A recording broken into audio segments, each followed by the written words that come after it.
बिस्मिल्लाहिर्रहमानिर्रहीम। स्टूडेंट्स अस्सलाम वालेकुम। बच्चों, हमने चैप्टर नंबर 3 डिस्कस किया था और चैप्टर नंबर 3 हमने कंप्लीट कर लिया। आज हम उसके एक्सरसाइज प्रॉब्लम को डिस्कस करेंगे कि जो न्यूमेरिकल फॉर्म में आपको प्रॉब्लम दिए जाते हैं उनको कैसे सॉल्व किया जाएगा। तो सबसे पहले अगर हम बात करें तो प्रॉब्लम करने से के जो है ना बच्चों कुछ रूल होते हैं। न्यूमेरिकल प्रॉब्लम हल करने के कुछ असूल होते हैं, उन रूल असूल को आपने ज़हन में रखना है। सबसे पहले ये बात है कि आप जब न्यूमेरिकल हल करते हैं यानी कि प्रॉब्लम हल करते हैं, फिज़िकल प्रॉब्लम, फिज़िक्स के जो आपको प्रॉब्लम दिए जाते हैं, केमिस्ट्री की इवन के वो प्रॉब्लम है यानी कि न्यूमेरिकल हैं, सबसे पहले उसकी स्टेटमेंट को आप 1 से 2 दफ़ा गौर से पढ़ें। स्टेटमेंट पढ़ने के बाद सबसे पहला काम आपने क्या करना है? सबसे पहला काम आपने करना है कि उसमें से जो जो चीज़ें आपको मिल रही हैं उनको आपने एक तरफ लिख लेना है। सबसे बच्चे पहले काम क्या करना है कि आपने स्टेटमेंट को गौर से पढ़ना है और जो जो चीज़ें आपको समझ आ रही हैं कि इसमें दी हुई हैं उन आपने चीज़ों को गिवन डाटा के तौर पर पहले सेपरेट लिख लेना है।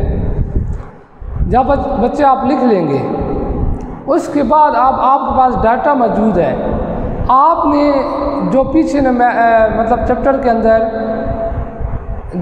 अंदर आपने फार्मूले वगैरह पढ़े होंगे वो आपने याद रखने हैं। अब आपने डाटा को देखकर वो फार्मूले जो आपके उस चैप्टर के अंदर आपने पढ़े हुए हैं उनमें से कोई फार्मूला आपने उस पर अप्लाई करना है, ठीक है। लेकिन आप डाटा देखेंगे तो आपको फ़ौरन समझ आ जाएगी कि फार्मूला कौन सा लगता है इसके अंदर, ठीक है बच्चों। तो सबसे पहले गिवन डाटा लिखना है, फिर उसके बाद आपने फार्मूला देखना है कि कौन सा लग रहा है, उसके बाद इसको हल करना है। और एक बात जो खुसूसन याद रखनी है कि गिवन डाटा के भी नंबर मिलते हैं, ठीक है। और दूसरा, न्यूमेरिकल जब आप सॉल्व कर चुके तो आपने जो आंसर देना है बच्चों, आंसर के साथ यूनिट लाजमी मेंशन करना है। अगर आपने दोबारा इसी तरह आंसर के साथ यूनिट मेंशन ना किया तो फिर एक नंबर आपका कट जाएगा। तो आंसर के साथ यूनिट देना भी ज़रूरी है। तो बच्चों सबसे पहला न्यूमेरिकल हम करते हैं कि पहला न्यूमेरिकल क्या है, इसकी स्टेटमेंट हम पढ़ेंगे साथ साथ, ठीक है। तो हम पहले न्यूमेरिकल की स्टेटमेंट पढ़ते हैं।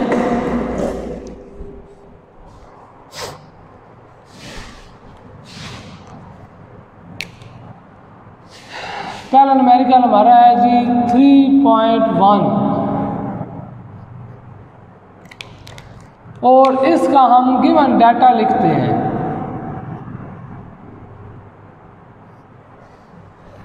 जी गिवन डाटा लिखने से पहले देखेंगे जी, पढ़ेंगे स्टेटमेंट को। A force of 20 newton moved a body with acceleration of 2 metre per second square, what is its mass. फिर सुने, a force of 20 newton move a body with acceleration of 2 metre per second square, what is its mass. कहता है कि बच्चों एक body है, उसके ऊपर फोर्स लग रही है 20 न्यूटन। उसके ऊपर कितनी फोर्स लग रही है? 20 न्यूटन की फोर्स लग रही है और उसके अंदर जो एक्सेलरेशन पैदा हो रहा है वह 2 मीटर पर सेकंड स्क्वायर। कहता है बताएं इस बॉडी का मास कितना होगा। समझ आइए बात बच्चों। कहता है एक बॉडी है जिसके ऊपर फोर्स लग रही है 20 न्यूटन और वो मूव कर रही है, 20 न्यूटन फोर्स लगा कर हम उसको मूव करवा रहे हैं और उस फोर्स की वजह से उसके अंदर जो एक्सेलरेशन पैदा हुआ वो है 2 मीटर पर सेकंड स्क्वायर। कहता है बताएं इसका मास कितना होगा। तो इसका मतलब है बच्चों गिवन डाटा के अंदर क्या कर दिया हुआ है आपको, एक तो फोर्स दी हुई है 20 न्यूटन, दूसरा आपको एक्सेलरेशन दिया हुआ है 2 मीटर पर सेकंड स्क्वायर और आपने मास मालूम करना है। समझ आ रही है बच्चों। सबसे पहले आपको क्या दिया हुआ है? फोर्स दी हुई है, फिर बच्चों आपको क्या दिए हुए हैं? मास दिए हुए हैं, ठीक है। और उसके साथ साथ आपको और क्या मिले हुए बच्चों? मास आपने मालूम करना है और एक्सेलरेशन आपको दिया गया है, ठीक है।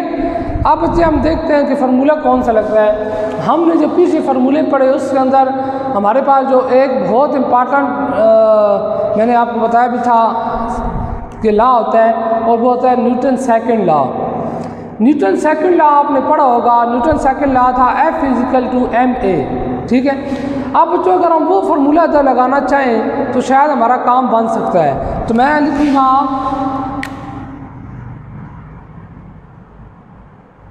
According to Newton second law क्या होता है, F = ma, F = ma। अब बच्चों मुझे अब आप गिवन डाटा में देखना है कि ये फार्मूला लग सकता है। देखें F भी दिए हुआ है, M भी दिए हुआ है, M सॉरी मालूम करना है, और A दिए हुआ है, ठीक है। अब बच्चे हम क्या करेंगे कि हम ये 2 लिखे हुआ है। अब हम मतलब ये हमारा फार्मूला इसमें लग जाएगा, हमारा काम चलेगा। तो अब हम इससे निकाल लेंगे। हमने M निकालना है, M, इस M को इधर रखो, इस A को उधर ले जाओ, तो F/A। M = F की वैल्यू हमारे पास बच्चों कितनी है, F की वैल्यू है 20 और A की वैल्यू कितनी है 2। तो M = 2 times R 20, 2 times R 20, और इसकी यूनिट क्या आएगा kg।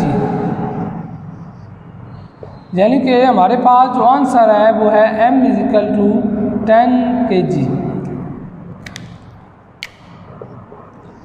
kg क्यों आया बच्चों, मैथ्स यूनिट क्या होता है, kg होता है। अगर आप इस तरह याद रखते हैं तो ठीक है, आखिर में आप यूनिट लगा लें। अगर आप देखना चाहते हैं कि कैसा है तो ये है न्यूटन और ये है मीटर स्क्वायर। आप बच्चों जरा देखो न्यूटन, जी मैं वैसे आपको समझा रहा हूँ कि अगर आप निकालना चाहें तो निकाल भी सकते हैं कि ये kg कैसा है, ये वाला, ठीक है। वैसे आप जनरल फॉर्म में बच्चों क्या करें कि जो आपको दिया गया है जो भी आपने चीज़ मालूम करनी है उसके ऐसा यूनिट आप लिख दें जनरल, ठीक है। अब N = आपके पास क्या होता है, N आपके पास क्या होता है, kilogram metre per second square, ठीक है। N और आपके पास है ना मीटर पर सेकंड स्क्वायर। तो N की वैल्यू होती है kilogram metre per second square, नीचे है मीटर पर सेकंड स्क्वायर। ये दोनों काट के पीछे kg रहे। तो समझ आइए बात बच्चों, ये kg कैसा है, ये वाला तो इस तरह है, ठीक है। वैसे आप बच्चे जर्नल इसका फार्मूला लिख लिया करें, मतलब यूनिट लिख लिया करें जो आपके बुक के अंदर आपको मतलब याद होने चाहिए। ऐसा यूनिट M का क्या होता है, T का क्या होता है, टाइम यानी कि क्या टाइम का क्या होता है, इस तरह फोर्स का क्या होता है। अब बच्चों ये तो था 3.1, हमने देखा कि इसके अंदर क्या पूछ रहा था, तो हमने बताया कितना मैस इस बॉडी का होगा जिसके ऊपर 20 न्यूटन फोर्स लग रही है। अब बच्चों नेक्स्ट हमारे पास जो है वो है 3.2 को पढ़ते हैं जी। The weight of a body is 147 newton. एक बॉडी का वेट कितना है, 147 newton. What is its mass, उसका मैस मालूम करें, ठीक है बच्चों। जरा देखें,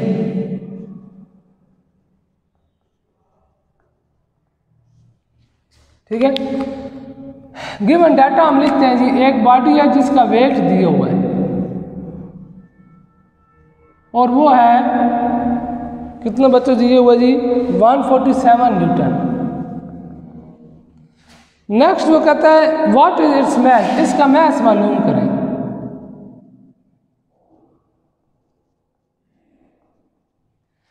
ठीक है बच्चों।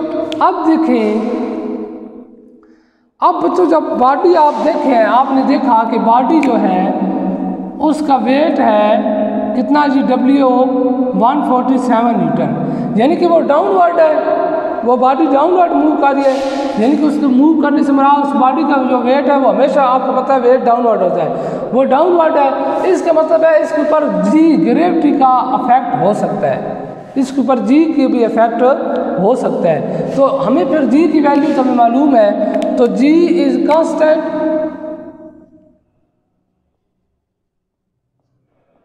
It's value is g is equal to 10 metre per second square. ये बच्चे जब आप फर्स्ट ईयर सेकंड ईयर में जाएंगे ना तो ये वैल्यू 9.8, इस जी की एग्जैक्ट वैल्यू क्या है, 9.8 मीटर पर सेकंड स्क्वायर है, लेकिन आपकी बुक वाले ने 9th क्लास के लेवल में 10 यूज़ की हुई है, ठीक है।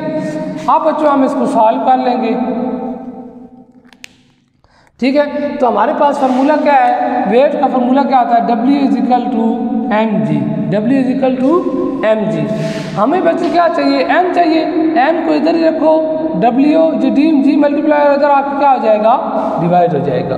ठीक है। तो m इजिकल टू W है 147 और g है 10, तो m इजिकल टू, ये देखो इसको जब आप बच्चों 10 पे डिवाइड करेंगे, 0 की जगह 7, 1 की जगह पॉइंट, 14.7 आएगा, 14.7 kg। ये आपका आंसर निकल रहा है। ठीक है बच्चों, समझ आइए आपको। ठीक है, आपको बच्चों क्या दिया गया है, वेट दे दिए गया है। ठीक है, वेट के साथ साथ फिर बच्चों आपको क्या दिया गया है, जी की वैल्यू दे दी गई है और एम आपने मालूम करना है। ठीक है बच्चों, तो एम मालूम करने के लिए आप क्या करोगे, W equal to M G वाला फार्मूला लगाओगे।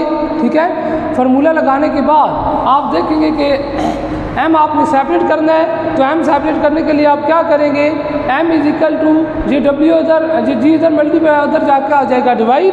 ठीक है बच्चों, तो m इजिकल टू W की वैल्यू है 147 और g की वैल्यू 10, इसको डिवाइड करोगे 14.7, इसका आंसर आ जाएगा। ठीक है बच्चों, समझ आ रही है। तो ये आपके पास था 3.2, न्यूमेरिकल नंबर 3.2 या प्रॉब्लम नंबर 3.2। अच्छा, अब बच्चों नेक्स्ट हम बात करते हैं, जी 3.3 की।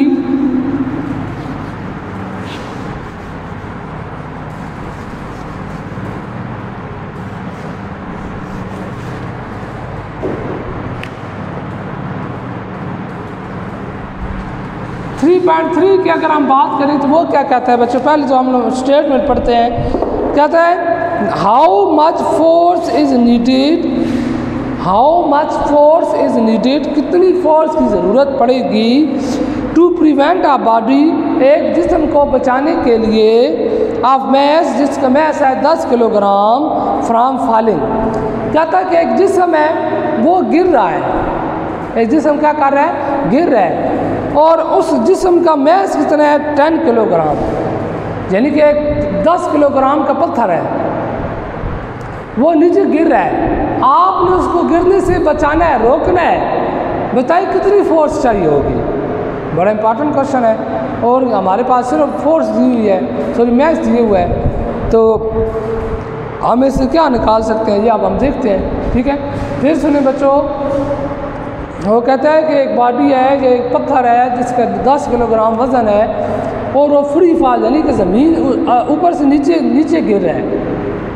समझ आ रही बात। तो नीचे गिरा है, तो बताएं उसको बचाने के लिए हमें कितनी फोर्स रिक्वायर्ड होगी।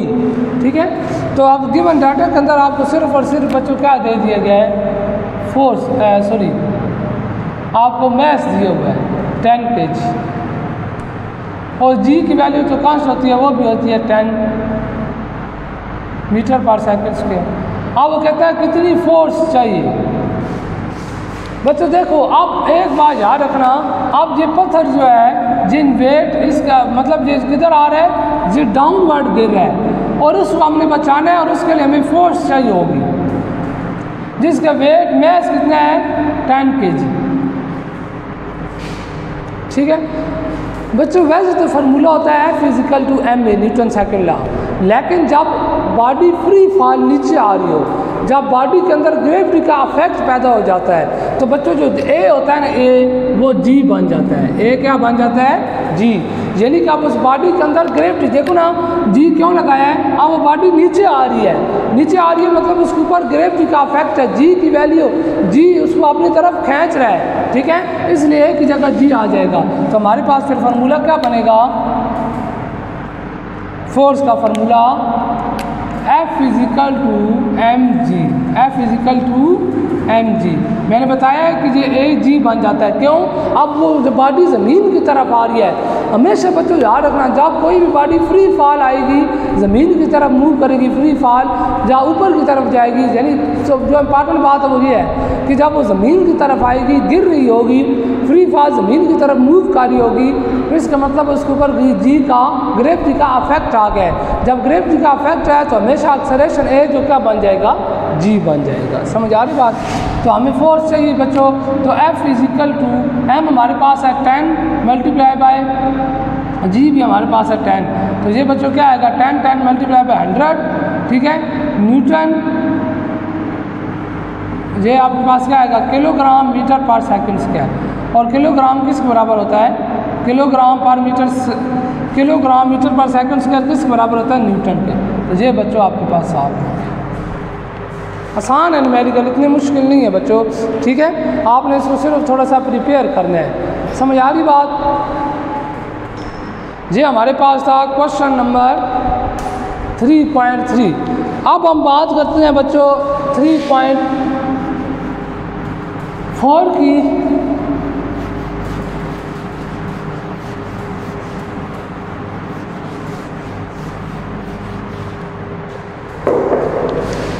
बच्चों 3.4 में वो क्या कहता है, पहले हम स्टेटमेंट पढ़ेंगे। हमेशा बच्चों स्टेटमेंट लाजमी आपने पढ़नी है।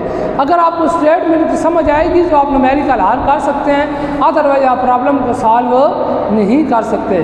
तो सबसे पहले आप देखें, एक दफ़ा 2 दफ़ा स्टेटमेंट को पढ़ें, जो चीज़ें आपको उसमें से मिल रही हो, समझ आ रही हो, उसको लिख लें, फिर देखेंगे इसके ऊपर फार्मूला कौन सा लगेगा। अब हम 4 नंबर पढ़ते हैं, find the acceleration produce by a force of 100 Newton in a mass of 50 kg। कहता है आपके पास 100 न्यूटन फोर्स लग रही है एक जिस्म के ऊपर, जिस जिस्म का मास है 50 किलोग्राम, कि एक जिस्म का मास कितना है 50 किलोग्राम, और उसके ऊपर 100 न्यूटन 100 न्यूटन की फोर्स लग रही है। बताएं उसके अंदर एक्सेलरेशन फिर कितना पैदा होगा। फिर सुने बच्चों कि एक जिस्म है जिसका मास है 50 किलोग्राम और उसके ऊपर फोर्स लग रही है 100 न्यूटन। बताएं उसके अंदर एक्सेलरेशन कितना पैदा होगा। तो सबसे पहले क्या दिया हुआ फोर्स F 100 न्यूटन, ठीक हो गया बच्चों। नेक्स्ट उसने कहा है कि उसका मास कितना है बॉडी का 50 किलोग्राम। कहता है एक्सेलरेशन मालूम करें।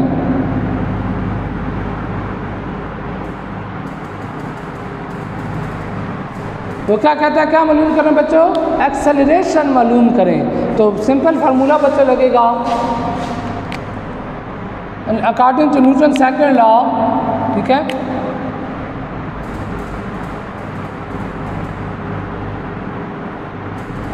F equal to M A, हमें ए चाहिए ना बच्चों, ए को इधर ही रखो, M को लेकर F ओवर M।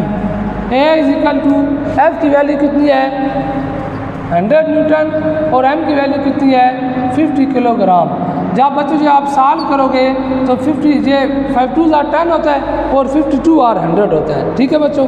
तो आपके पास आएगा 2 मीटर पर सेकंड स्क्वायर। ये एक्सेलरेशन की वैल्यू है। ये बच्चे इधर लिखिए, इधर लिखिए, इसको बिछा कर अरेंज करके आप इस तरह लिख सकते हैं, ठीक है। तो एक्सेलरेशन की वैल्यू क्या है, 2 मीटर पर सेकंड स्क्वायर, ठीक है बच्चों। समझ में आइए आपको। ये बच्चों आपके पास प्रॉब्लम है जो ना इतनी मुश्किल प्रॉब्लम नहीं है, आसान है, ठीक है। इनमें देखें ना, आप देखते हैं चले आ रहे होंगे कि इतनी इसमें मुश्किल बात नहीं दी हुई, तकरीबन सारे फार्मूले हैं, ठीक है। और ज़्यादातर फार्मूला इस्तेमाल होता है फिजिकल टू M में। और अब इससे नेक्स्ट जो न्यूमेरिकल होंगे वो थोड़े से डिफरेंस होते चले जाएंगे। जी आपके पहले 4 न्यूमेरिकल तकरीबन सेम है, आगे फिर हर एक न्यूमेरिकल का फार्मूला थोड़ा सा डिफरेंट हो जाएगा, ठीक है बच्चों। तो आज के लिए इतनी आपके पास जो प्रॉब्लम काफ़ी है, इंशाल्लाह नेक्स्ट लेक्चर में इससे आगे हम प्रॉब्लम जो है वो सॉल्व करेंगे। तब तक के लिए खुदा हाफिज़, थैंक यू।